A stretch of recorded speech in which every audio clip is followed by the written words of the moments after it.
Thanks, Beth Ann. And thanks for everybody that is taking some time here today to listen to this particular presentation related to the AICP exam review. I'm sure that you've been through quite a few of these. This particular segment on leadership, administration, and management used to only be 5%, but now I understand it has crept up to maybe 15%. So hopefully I will give you some insights into this particular area of practice and that it will help you as you go through the testing process and on your AICP journey. I'm Jeff Rader. I am a former elected official. I retired from my seat on the DeKalb County Board of Commissioners after 16 years at the end of 2022. And I've been giving this particular presentation for maybe 5 or 6 years for the AICP review.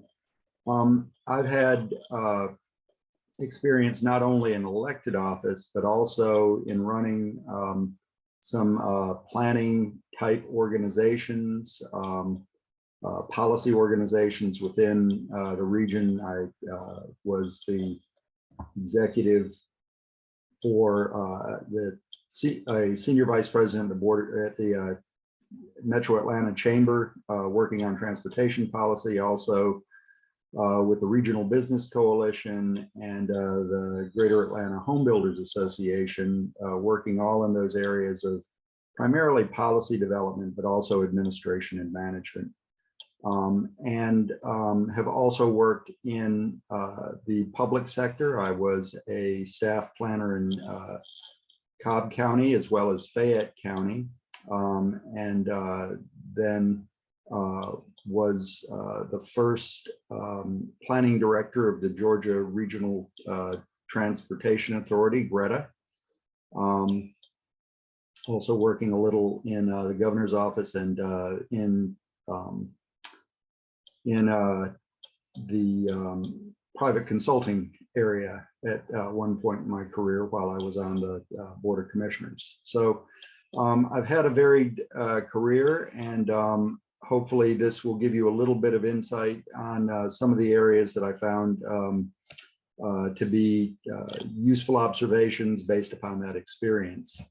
I am proud to be an FAICP planner. I think I will just put in a plug, not only for FAICP, but also for the path that took me there, which primarily was to engage significantly in public policy issues that were facing our region and local governments, and significantly then to take a step kind of through that glass wall to being an elected official. And I certainly would encourage each of you as you work through your career to look for opportunities, whether it's serving on a planning commission or other advisory board, or actually taking the step to run for public office. I can't think of any profession that is better qualified for making these decisions and for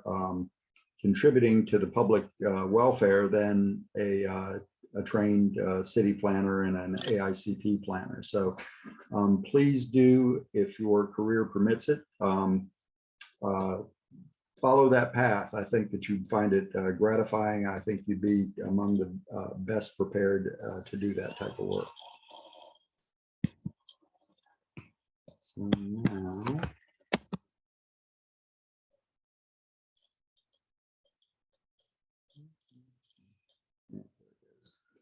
all right. The focus of this particular session is leadership, administration, and management, which are actually 3 different things.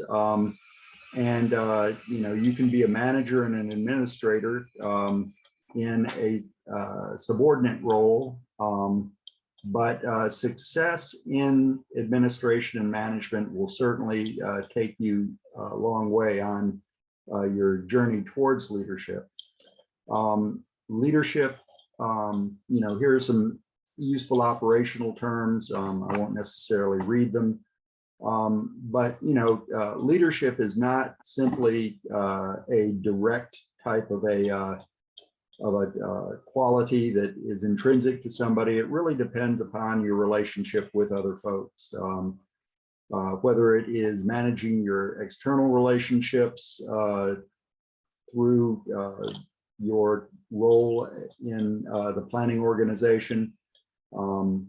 It might be elected officials, it might be the public, it might be other agencies. And then within the organization, good administrative and management efforts will certainly make you a leader in building a strong organization and pulling all the pieces together in order to make your organization effective.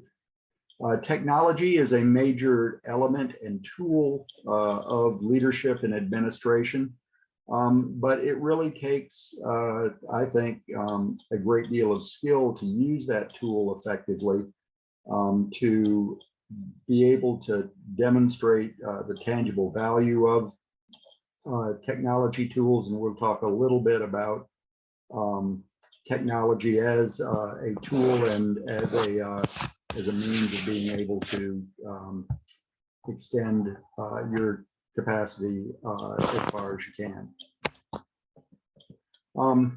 Here are a couple of leadership, I think, definitions that showed both sides of the same coin.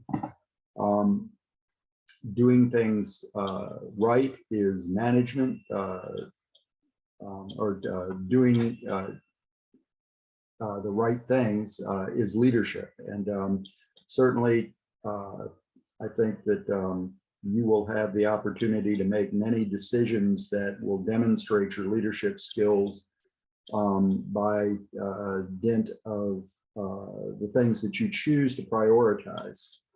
And then a very important observation, this by President Eisenhower, was that leadership is not something that you can project unilaterally. If you're going to be an effective leader, it's going to be because others want you to lead them. And so I think that recognizing that it's something that has to be a willing collaboration is certainly going to take you very far within that context.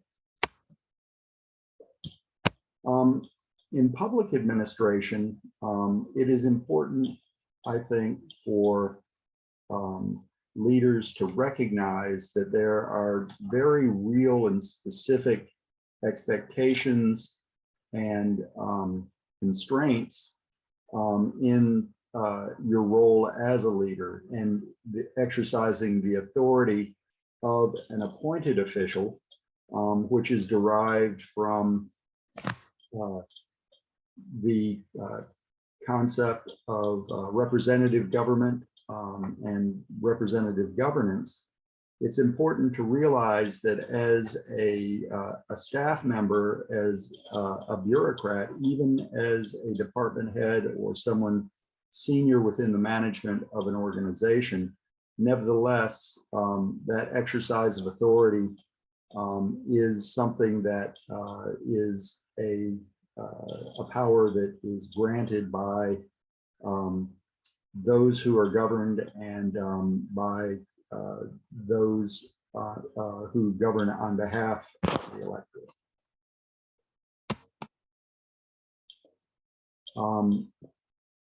When you're in the public sector, you want to make sure that you understand what the guardrails are. You can't swing for the fences in the public sector always. And you have to make sure that the risks do not exceed your authority, because again, it is a delegated power and responsibility that you have, and that authority, as I had said, is delegated by the public, and so therefore it is ultimately to the public through your elected officials that you're going to be accountable to. And if you're not successful in being able to discharge that accountability, then I think that there will be ripples and disturbances that will very much undermine your claim to legitimate leadership within the organization. I think that this concept of ministerial powers and ministerial parameters is an important one because ultimately the staff member, the professional planner, does not have the authority to unilaterally decide what the priorities and the values of their constituency that they're serving is. That is the role of the public and through their elected officials to decide what's done. And basically ministerial are the mechanics of implementing existing adopted policies. So as you exercise the ministerial authority, you always should be working to ground that back to policies that are duly adopted through a legislative or referendum type of a process, and be able to draw that linkage directly back to it so that folks don't think that you're making it up yourself as you go along. There are checks and balances on the authority of a professional planner in a leadership position. One is obviously the chain of command. The other is ordinances and statutes that specifically spell out the authority of a process or of an organization. But inherently, I think, we can trace almost all of our principles back to a principle of fairness and of equitability and treating those that are appropriately situated with some level of equanimity, so that the public knows that your administration of policy and of the code will be consistent across the different constituencies that you may serve.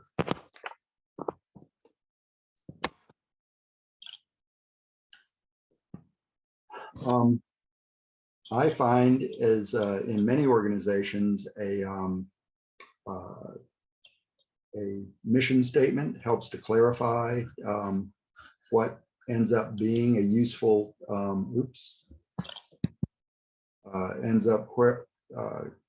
clarifying what ends up being a useful focus of your efforts. You can see here two examples of mission statements. One that is much more organizational in its character, focuses on the specific functions of a planning department, coordinating strategic planning and land development activities with stakeholders, but also facilitating and preserving ultimately some of the qualities that are part of the county's value system. Perhaps a little bit more expansive idea of a mission statement is to promote and enhance well-being of residents. It's much more general than the specifics that are outlined in the mission statement that is on the left. It gives you the opportunity to draw connections in some unlikely directions. But at the same time, you know, a good mission statement helps to keep a department and those that are working under it very focused on its primary objectives. I think you have to balance expansiveness against that specificity and find a mission statement that really fits your organization and the culture of the group that you're working with. So I wanted to include this graphic because often I think when particularly we're at a staff level, we feel pretty deeply buried within an administrative structure. There is, the planning department that is responsible for a specific and finite list of duties. There is a broader administrative structure within any government that you'll be working under, and as a functional department, that administration has considerations that go beyond the considerations that you have to recognize. And so there is a mediation always as you move up this chain of command, so to speak, to ultimately the responsibility to the public. And so even if you are working well within your parameters and boundaries at a departmental level, there may be turbulence or other aspects of consideration that an administration may impose that have some influence on what you have to put your effort into and the approach that you take to your responsibilities. Likewise, the administrative structure, again, a staff structure, not elected, but instead appointed, always has to be responsive to the governing authority above it, who have a direct covenant with the public that comes along every time that there is an election, and that those members of the governing authority have to always make sure that they are maintaining that covenant, or they risk losing their position within that representative form of government. And then, of course, the public is going to also be a source of feedback to the governing authority and to the administration. So again, working with the public's interests directly in mind, I think that even though they may seem remote under this particular rubric, will nevertheless certainly predict your alignment with the intermediate levels of authority that are between them. The diagram on the right-hand side, I think, is often perhaps how we perceive the role of a planning organization, particularly as you start moving up into that organization, in that you may be feeling like you're getting it from all directions. You're just minding your own business, doing the work that you're trained to do, and you get a call from a member of the public, perhaps that doesn't understand or agree with decisions or policies that the planning department is administering. And they may not stop at calling you. They may be calling either your superiors within the administration or the governing authority, their elected representatives, who then may likewise be giving you some input based upon what they're hearing from the public. So often, in spite of the fact that you seem to be getting it from all directions, so to speak, this input and direction, nevertheless, it's often coming through a little bit of an echo chamber from those different directions. And it can go in a different direction also. If a member of the governing authority, a local elected official, has a particular perspective on elements of the responsibility of the planning department, they may well speak to their perspective in a public forum, and that could induce members of the public to agree with them and to lend their own 2 cents into it. And obviously, members of the governing authority have certainly recourse to a higher level of administration So in every direction, I think you can expect those outside influences to perhaps be influencing each other, and you're finding that there are ramifications of each of their efforts from the others.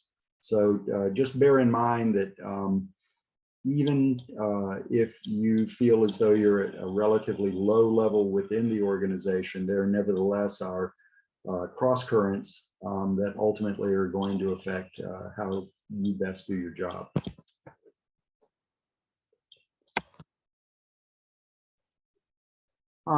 When you do start to assume a role of leadership, I think that it is important that you realize that in many cases, it's how you exercise that leadership that will often determine your success. And I think that being strategic in your efforts certainly will make it both easier for you to be able to advance your practice, but also will make the work that you do more obvious to folks and give them the opportunity for a better appreciation of your efforts. One of the elements of this particular approach that I think is very valid is the notion of constructing the lens and defining the focus.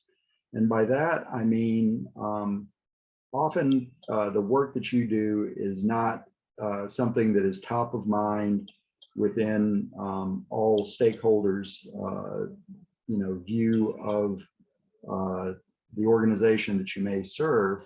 And it's important for you to give them a view and an understanding of how they ought to be considering the work that you're doing, whether or not the work that you're doing is implementing policies that are adopted by others, whether or not they are in response to external influences such as a rapidly growing region or community, or other factors that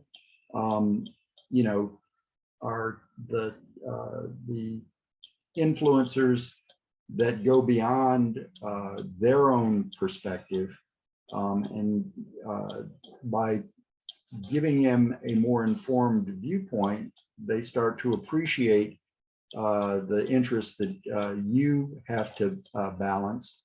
And that certainly can be the case within any of the stakeholders that we discussed in the previous slide. So it could be the public that would benefit from a better lens on the issues you're dealing with. It could be your elected officials who obviously came from a frame of reference that was outside of government before their election, and therefore I think there's every reason to believe that they need to better understand the factors that you're dealing with. And then obviously within the context of your administration, that understanding gives them a better yardstick to measure your efforts.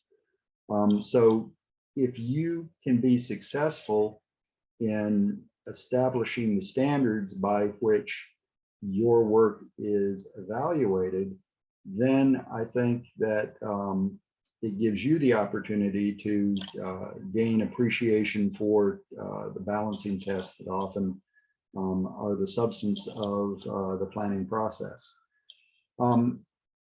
And in order to do that, it's really important that it does not appear to be a black box that you're working out of.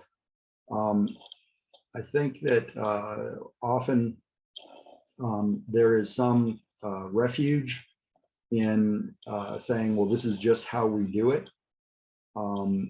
And so, it doesn't matter whether or not you think that's fair. I think that it's important for planners and administrators to always be willing to keep an open mind to suggestions as it relates to other ways of accomplishing the same goals, and to be able to demonstrate that the work that they do is objectively informed, and that objectivity is a real first priority, and that you're not playing favorites, that you're not imposing your own value system, but instead that you're working in a rational process that reflects the priorities of the public as advanced by their elected representatives.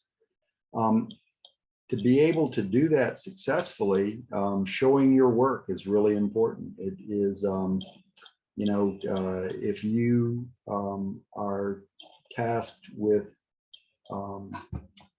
signing off on an administrative variance, it's always useful, and in fact, in many cases, mandatory, that you demonstrate the analytic work that you've done to show that the variance is valid and justified.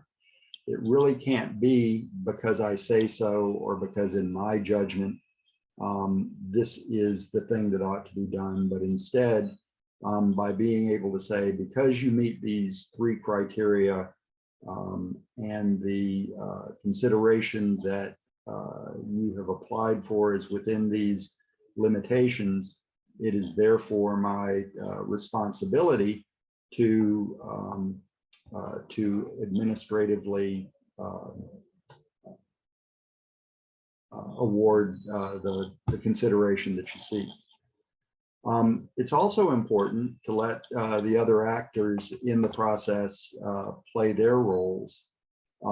If indeed there is an external consideration, sufficiency of infrastructure, a role for the public to weigh in on a particular issue, and that be a matter of consideration, or if the decision is a discretionary decision by an elected official, be comfortable in making a recommendation, or making undertaking an analysis, but then when those other actors have a role to play, let them play that role and move on beyond the decision as those roles play out. But then it's also responsible for you to be the scorekeeper of the process, and to be the defender of the process, and be able to say at the end of the day, these were the factors that were weighed. They weighed out in this particular way, and that as a result of these factors and their weightings, this is the way that the equation ended up balancing. And again, that goes back to showing your work, be the scorekeeper. But at the end of the day, if you have been able to accomplish these 5 imperatives, you may not make a decision that makes people happy, but they will believe that that decision is valid and justified based upon the process and the policies that are in place.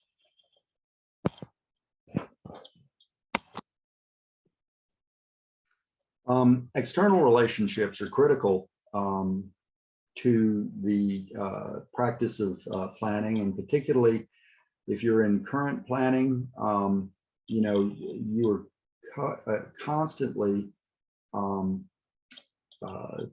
confronted with this issue of customer service. Also, as a consultant, the customer is the person that has commissioned your work. But I think that it's important, depending upon the role that you're in, to remember that the customer is not always entirely the person that may be writing the check, so to speak. When you're in the public sector, the customer is actually the general public, both the folks that are applying for permits, as well as those whose quality of life or experience will be influenced by the holders of the permits for land disturbance, for development, for zoning. And just because someone comes in and applies for some consideration that you administer, it doesn't necessarily mean that they are do that because they apply for it. So it's always important to recognize that the customer may and is almost always broader than the person that you're interacting with. It's easy to forget that because these are the people that you see every day. They're the people that whose livelihood depends upon this, and they're good people. And often the other part of the public who only has a peripheral interest or is only peripherally impacted is forgotten in that process. So remember who your customer is. Make sure that your customer is broadly defined as appropriate. Now, having said that, customer service is not a gift, it is an obligation. And when somebody does apply for a permit or for a rezoning or other consideration, that is what they deserve, is a transparent, expertly administered process that gives them a decision that is a valid and defensible one. And to lose someone's application, or to not return a call, or to unreasonably delay a decision, or to be arbitrary in those decisions is not just bad customer service.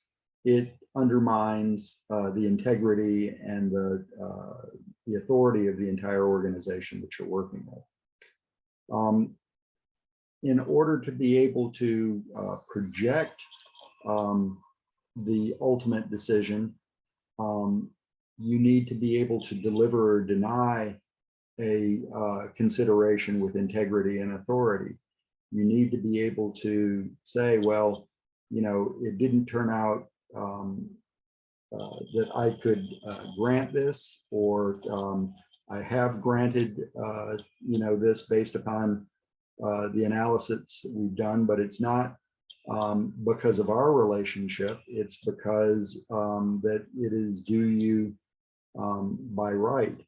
And to be able to speak with authority and to enumerate the considerations that were weighed and the evaluation of those considerations with authority will help you to make that decision in a way that it sticks and people that accept, and so that people accept it. You being able to render those decisions, render service, and to administer a process, however it turns out, and project that integrity and authority in the process will make it possible for folks to better accept those decisions and be able to predict how your decisions will play out in future applications. And as a consequence, people will not be surprised, and they will come to respect and factor in the likelihood of that decision based upon your integrity and your ability to act with authority. However, people are not always going to be satisfied with the decision that you render. And it's very important for you to be both comfortable with and the public or other stakeholder needs to have open and effective access to avenues of appeal, whether it is an appeal up your chain of command based upon the administrative structure, or whether it's more formal avenues of appeal. A board of zoning appeals often hears appeals of administrative decisions. A board of technical appeals similarly has responsibilities when it comes to certain permits or technical areas. Ultimately, most decisions that are made within the public sector realm are appealable to a court of law if you've exhausted those administrative avenues. So rather than being defensive against an appeal, it is important for a professional planner to make those avenues of appeal well known and available, so that hopefully your decisions will be affirmed upon appeal, and that if some fault is found, that it can help you to improve your process so that your decisions are more defensible. So those avenues of appeal are actually a plus in the system, because it helps to further perfect the delivery of those decisions based upon policy.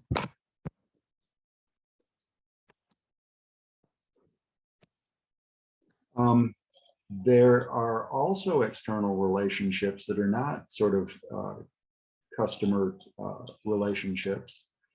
They're instead relationships with planning partners, well, either within your organization, say your local government, or with agencies that may have responsibility for delivering services or other considerations to many different local jurisdictions. I say that no planner is an island, because if indeed you were, then what you did would be very ineffective, because the decisions that a planner makes are in most cases permissive decisions, or decisions that are restrictive, but it is left to others to actually capitalize on those decisions, and to perhaps put the shovel in the dirt, or to improve or to prioritize infrastructure, or to deliver services that you may have identified and prioritized, but that you yourself are not responsible for delivering. And so you're not an island, and you need to recognize that those connections are the connections that will actually have a great deal of influence on how well your decision ultimately affects the real world out there beyond your organization. I say in a perfect world because I firmly believe that the role of the planning capacity within any organization, public or private, is really a first among equals role, because planners are responsible for the synthesis of a wide range of different criteria and influences. A planner can often speak to a broader set of considerations than perhaps someone in another more narrowly defined direct service delivery area.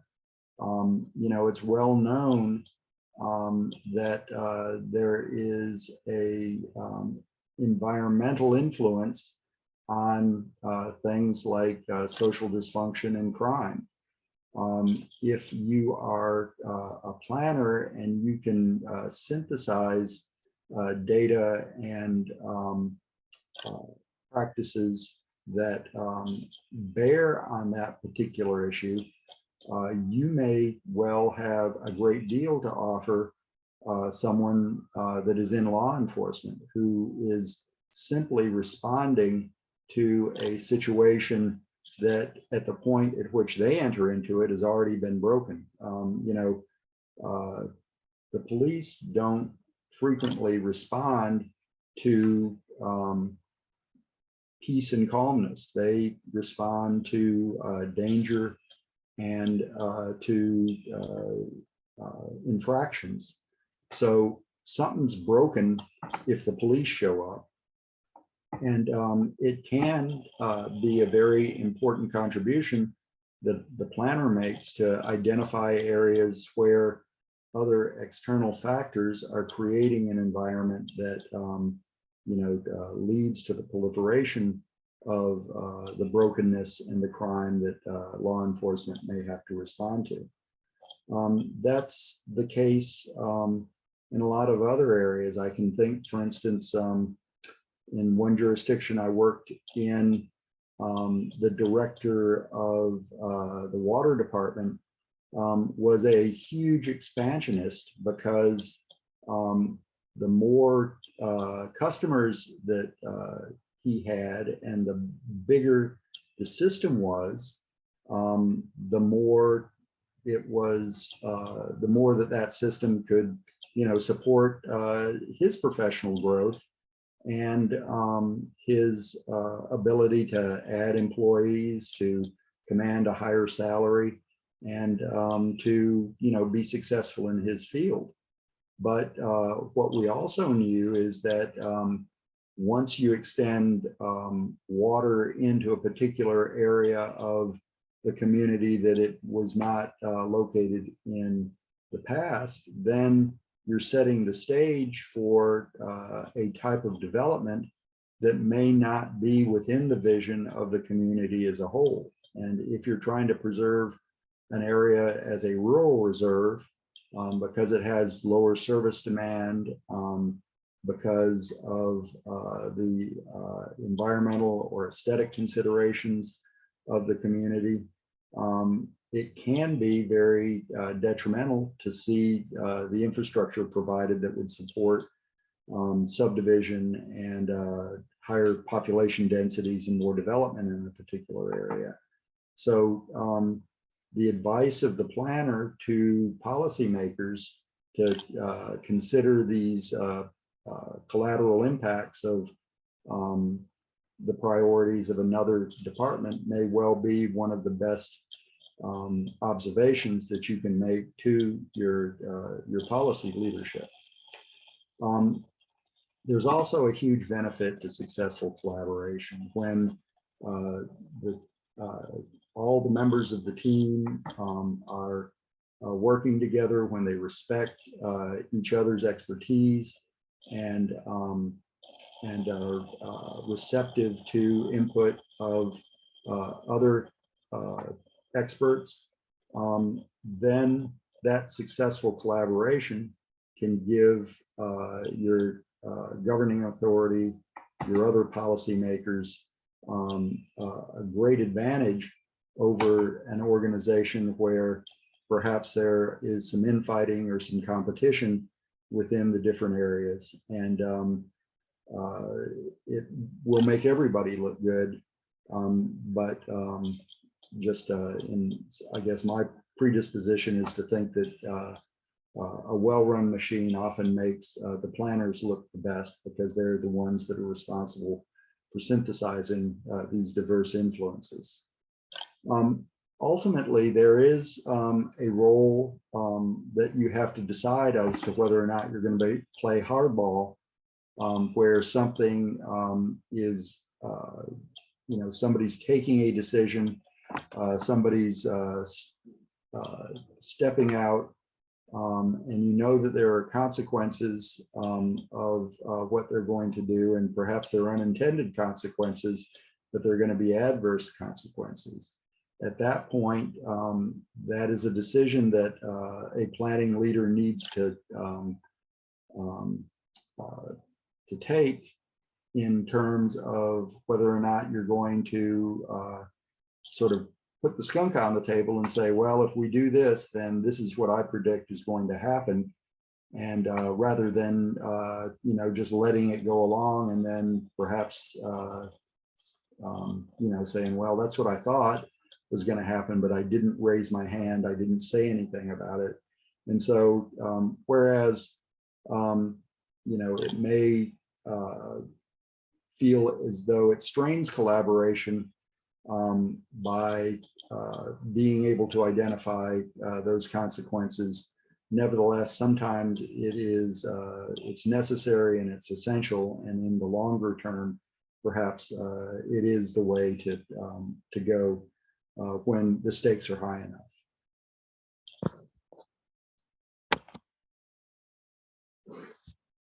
Another set of external relationships are boards and commissions.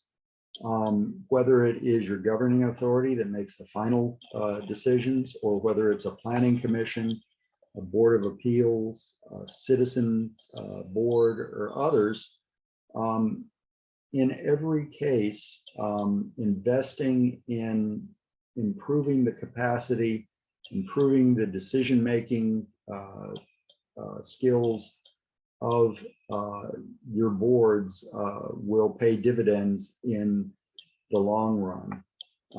I've seen many cases where a planning commission or a board of appeals, simply because they aren't well practiced in the rules of order, can begin to seem very unfair to those whose business is before those boards. And when you see a board like that give, disproportionate time to one side or another of a controversy, whether if they neglect to identify the considerations and the criteria that they are weighing in order to make a decision, or if the board is perceived to be looking down on or acting arbitrarily to the constituency it may be serving and making decisions for, it undermines their credibility and ultimately makes your job harder. It's also important to educate these folks. In many cases, they are citizens that are trying to, make their communities a better place, but they might not have background in the area where now they're making decisions. In other situations, there are board members that, may think that it's appropriate to make a decision that is based upon sort of their, if not direct personal interest, the interest of folks that are similarly situated as they are, if they're, say, from the real estate community, or if they are, folks that are perhaps come from an advocacy background. If they use only their own viewpoint, they are missing the rest of the picture, and they need to be educated on what their role is, not necessarily as an advocate, but instead as an arbiter and as someone that is supposed to reflect the prerogatives that are set for them, and that are not entrusted to them to set the priorities. Another factor of the board and commission relationship is what I call the mushroom treatment. Keeping these folks in the dark and just feeding them, the fertilizer that, you may see. And I notice this particularly in elected office. Often the only input that you receive from, support staff is the input that supports the decision that they're recommending. And so it's really important that the board feel as though it has access to all relevant viewpoints on a particular issue, and that they get that information in time to factor it in into making the decision. Don't keep them in the dark. Make sure that they get the analysis well in advance. Make sure that the analysis does, in fact, fully explore all relevant and valid criteria. And if it is your responsibility to make a recommendation, make that recommendation well grounded in an objective analysis of the facts that support that recommendation.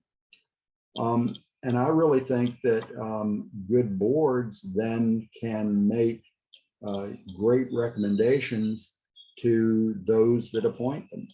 I always felt like a letter or resolution from the Planning Commission suggesting action by the Board of Commissioners to fix something that they saw as broken was a very useful thing.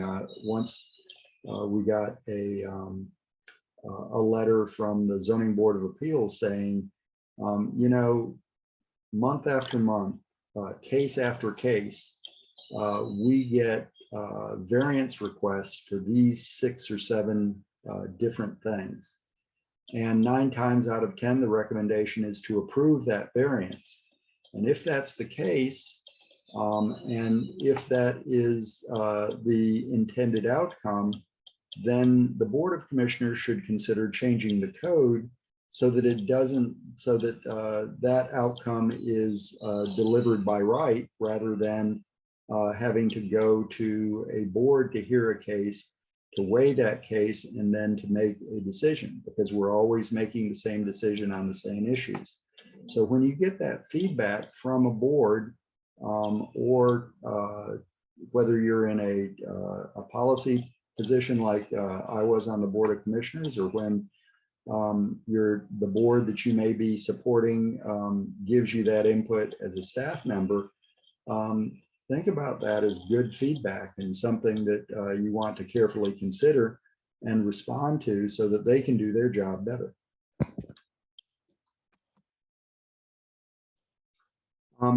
Another aspect of this, and particularly in the public sector, is transparency is an obligation. Responsiveness to requests for records is an obligation. And in many cases, confidentiality is an obligation. If you're in the public sector, the public has a right to know. It's ultimately their government and it's their information. And it is very helpful for you to think about building that transparency into your record systems, and the ability for folks to be able to seek that information themselves directly, rather than to have to ask an individual to deliver that information to them, and for the public to have to be satisfied that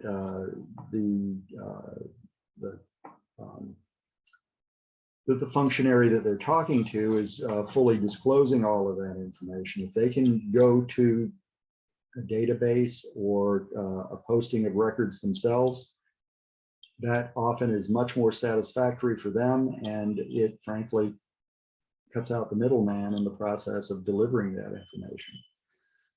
Transparency within a process, knowing what the steps to reaching a conclusion are, lead to transparent decisions. If you know that these are the criteria, these are how we measure the criteria, then an applicant or an observer can pretty much predict that how the decision will turn out, and having predicted the outcome is more likely to be satisfied by that outcome.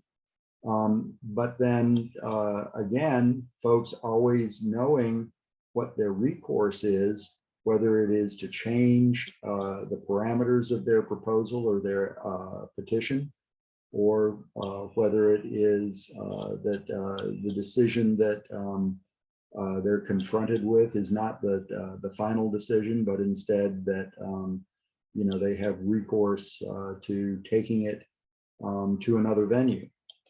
All of that understanding and transparency almost makes the system operate on its own.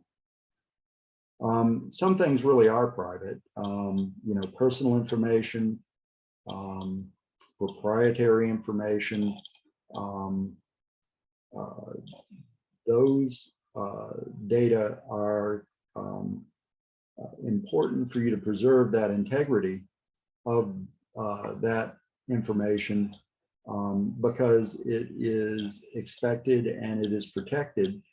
And if you share that without appropriate authority, then you've really kind of betrayed the trust and the process, and it puts you at risk of you know, your own integrity being challenged. And finally, strong ethics make for easy decisions. You know, if people perceive your decisions to be subject to subjectivity, if they perceive that it depends upon who's asking the question as to what the answer is, if you find yourself under the difficult influence of some influential force, go back to your ethical standards, because that'll make it easy for you. Once you become an AICP planner, not only is it a best practice, it is a expectation, and your continued status as a AICP planner depends upon your maintenance of those ethical standards. So, you know, we all get anxious when a big decision is coming up. That's an easy decision if you have and you're able to demonstrate your strong ethical and professional capabilities.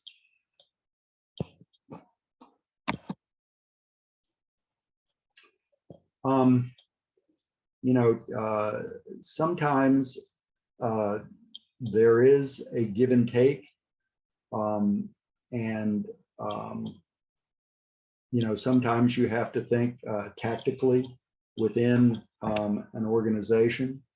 And you know, this issue of stacking the deck, making a case based upon your strongest arguments, but not all of the arguments, can be a means to strengthen your case, or the argument that you're making. You know, when you play all of the cards that you're dealt, if you're on one hand and then on the other hand kind of a person, sometimes your argument is going to be a little less compelling. So you need to know what that balance is between trying to get the decision that you know is the right decision, and being able to put all of the cards out on the table so that folks know that you have adequately thought the thing through. And that's, you know, that's a skill, is to exactly how to balance those two approaches.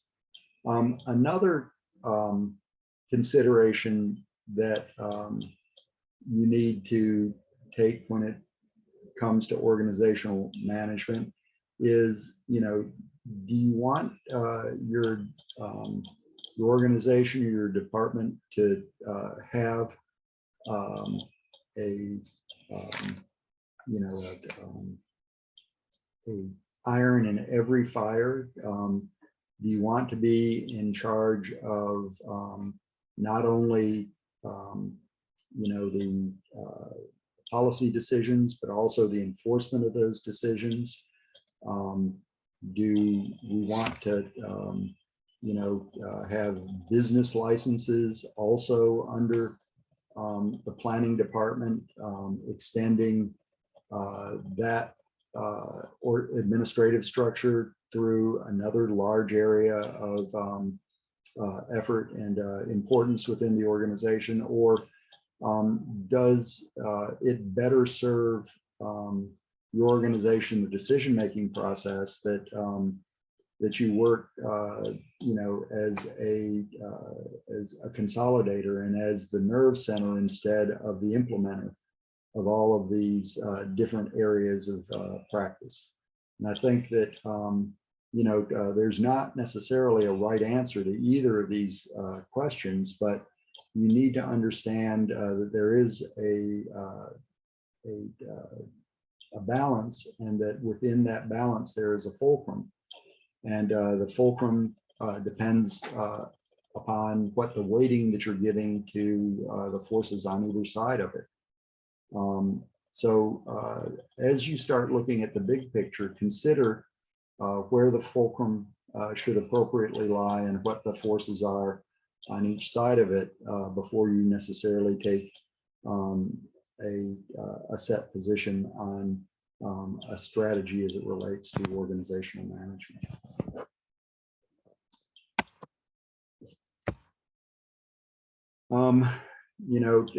In every organization, you have limitations as they relate to budget and staffing.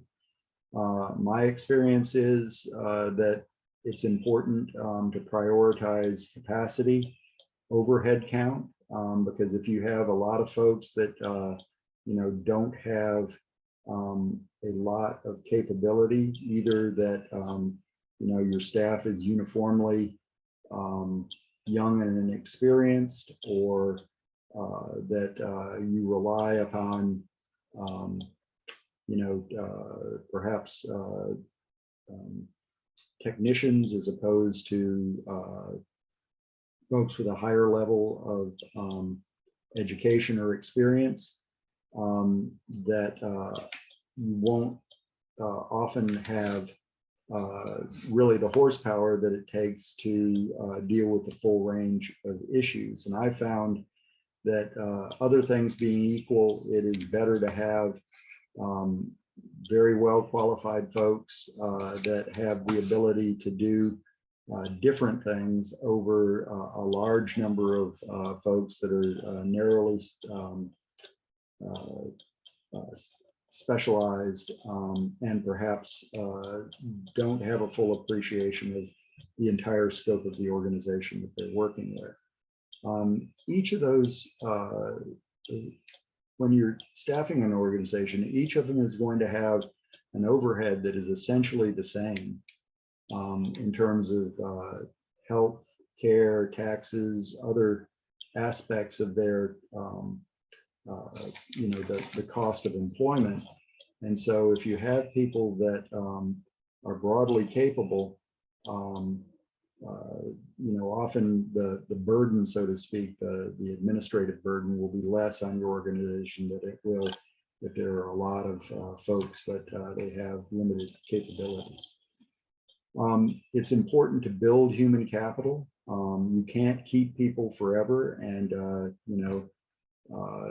every year it seems to become more and more dynamic in terms of people's career paths. So think about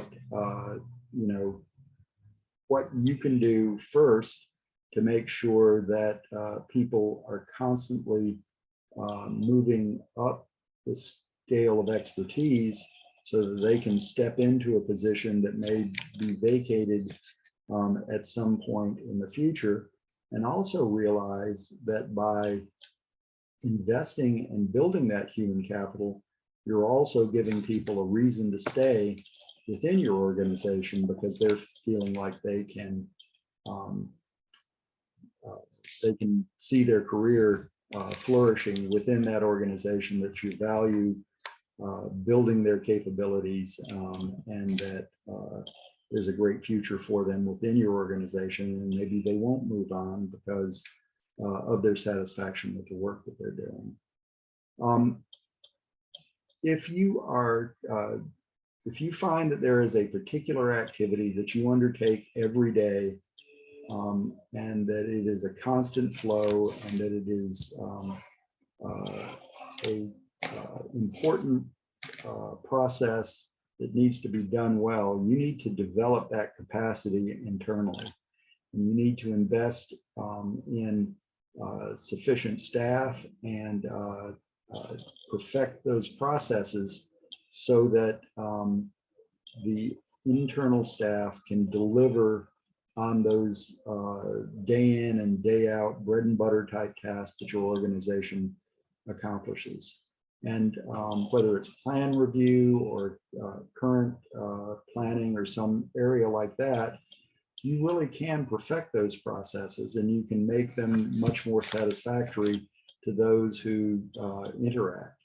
But there's another whole set of skills that perhaps are used only sporadically or episodically.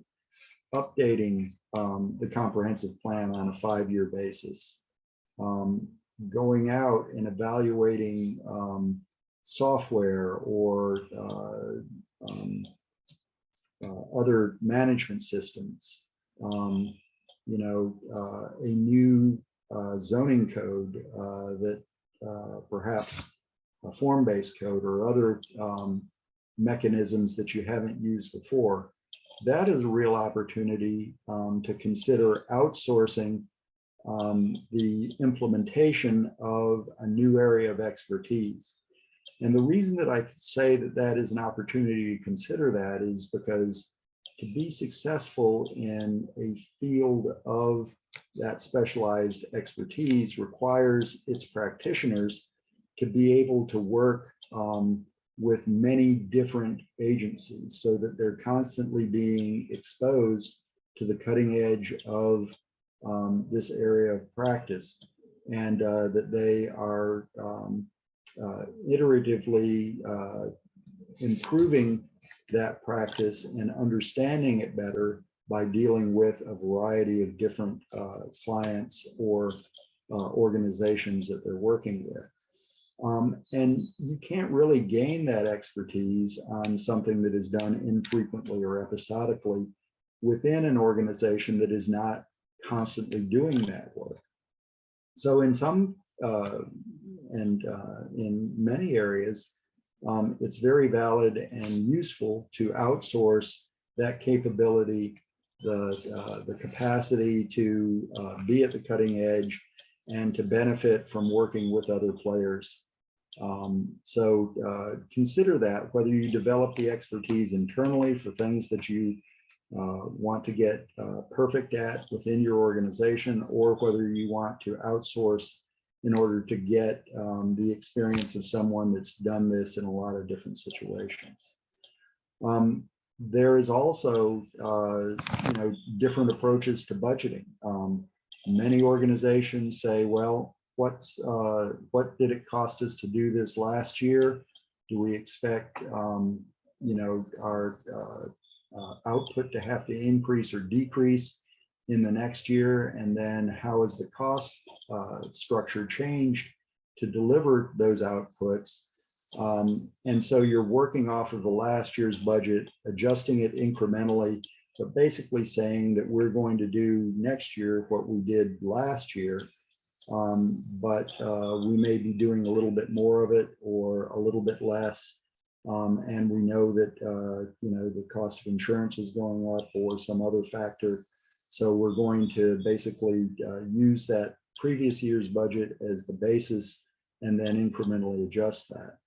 The other side of sort of the spectrum is zero-based budgeting, where every year you go back and you look at either one or several areas of your operation, and you carefully deconstruct it and decide whether or not you ought to be doing those things or doing those things in the way that you have in the past.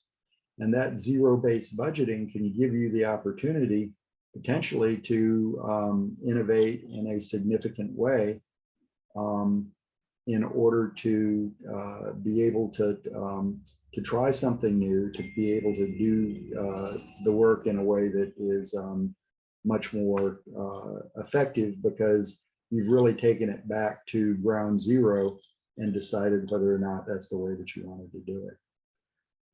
And finally, I will say that a strong architecture and organizational architecture is invaluable when the budget axe swings. Invariably, there's going to be down years when, you know, as a leader or a manager or an administrator, you're told, well, we're going to have to cut your budget 10% this year. If you don't have a good architecture of your organization, that cut may completely take out essential areas of service delivery. If, on the other hand, you figured out a way to structure your organization with cross-training and other tools that give you the ability to respond to an external budgetary imperative, then you can respond without having to lose a great deal of your capacity. So think about that architecture. It goes back to that cross-training. It goes back to building human capital and these other things that makes you more resilient when you get that unfortunate mandate to economize. Depending upon your organization, you may have a simpler or a more complicated planning structure. It really depends not only on the organization, but also the issues that you're confronting. You know, both of these processes obviously are circular and are iterative. That is the nature of the business in planning, is you know, defining the problem, identifying alternatives, evaluating those alternatives, implementation and evaluation.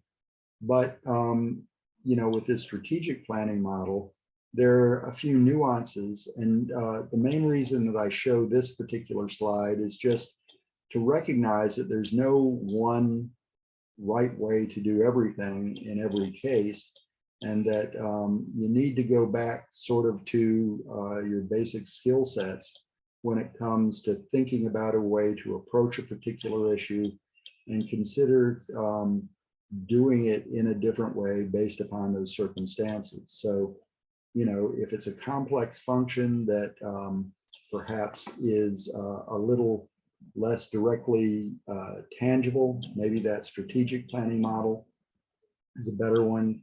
When it is something that has a very tangible output, maybe something that's simplified like that rational planning model or a combination of the two could work, but always make sure that you think about the issues and the problems that you're trying to solve before you undertake and design a process to achieve your goals. And then management structures often can be different. You know, in many organizations, it's a flat hierarchical matter. You've got a director who is in charge of discrete departments within or divisions within a department. You know, and it's a hierarchical type of a thing, and the director, you know, directly supervises the leaders in the individual functional areas.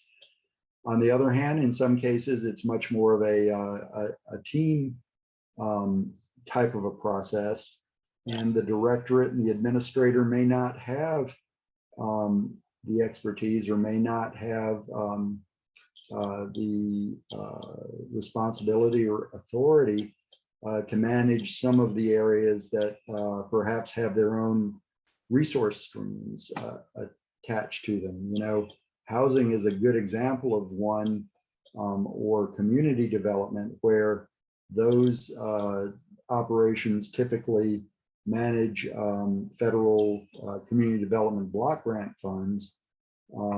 You know, the way that they approach their work and the scale of their output is influenced by those external factors rather than, you know, directly through the leadership of the larger organization.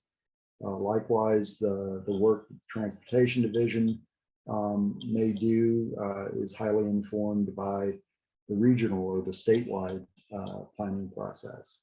And economic development obviously is another specialty. So there may be a hierarchy, or there may be more of a team type of a organization where there's more autonomy given throughout the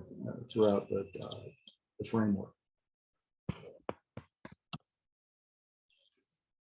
Now, you know, sort of my little piece on technology, and I am not a technologist, but I do know that it is exceedingly important that you have, as a leader or a manager, a full appreciation of the technology that is available, that is relevant to your practice and your responsibilities.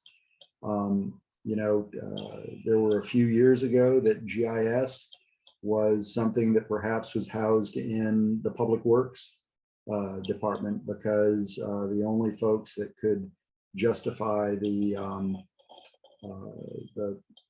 resource load, or the maintaining that database, was the public utility, who needed the geolocated assets in order to protect them and to service them. Now, you know, GIS is a ubiquitously useful tool with many available data sets that are originated outside of the organization, and it is essential to policy analysis.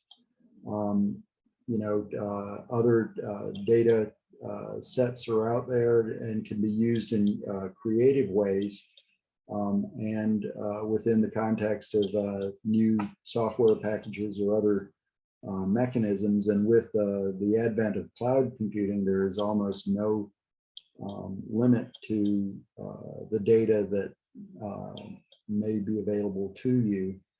But you know, at the top of that list is this social media imperative. It seems as though so much of the public is used to and prefers getting their information through those types of portals. And so to have a presence in social media and to be able to draw people into your practice through social media, likewise, will help you to serve the public better. It's but it's a real challenge to keep up in all of these areas. And you know, in some cases, this may be an area that you want to develop just expertise internally in being able to evaluate the specialties there, and to be able to carefully select outside vendors to help you maximize the potential of these different technological opportunities.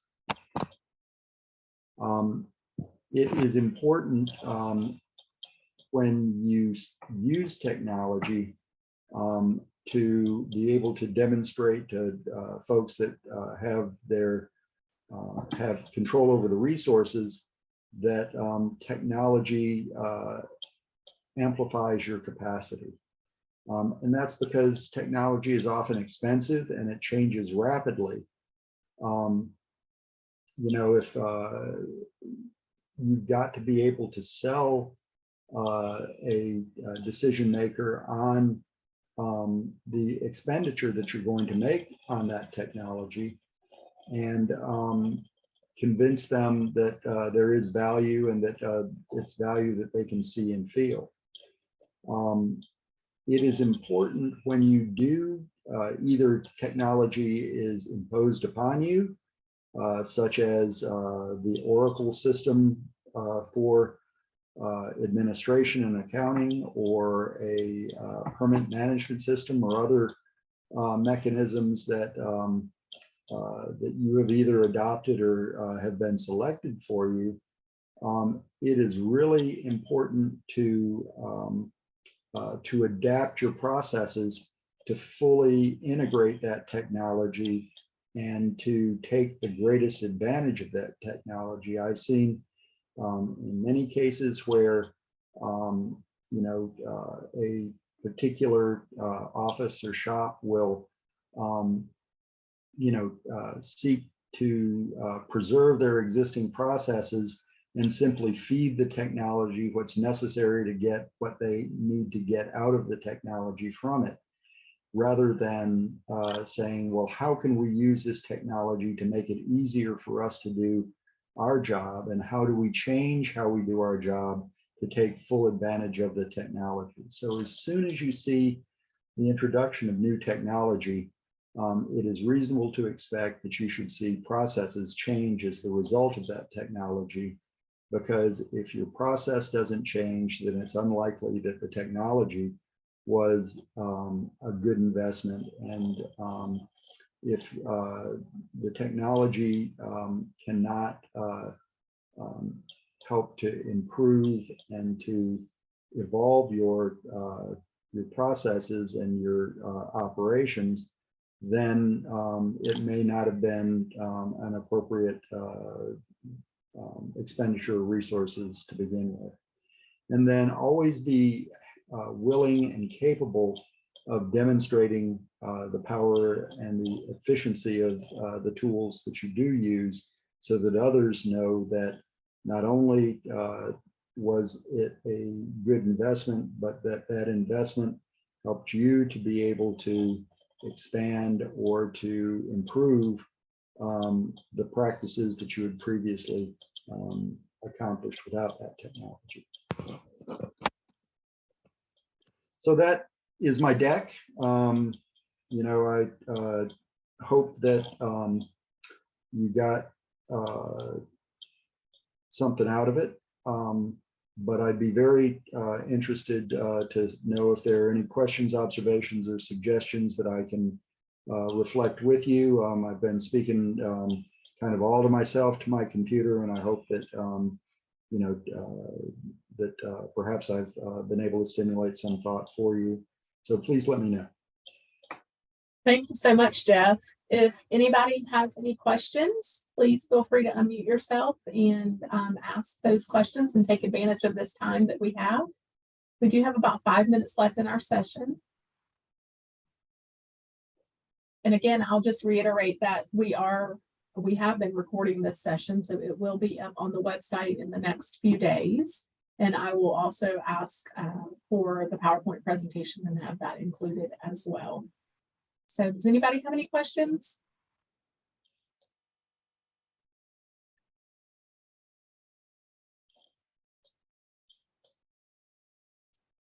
Okay.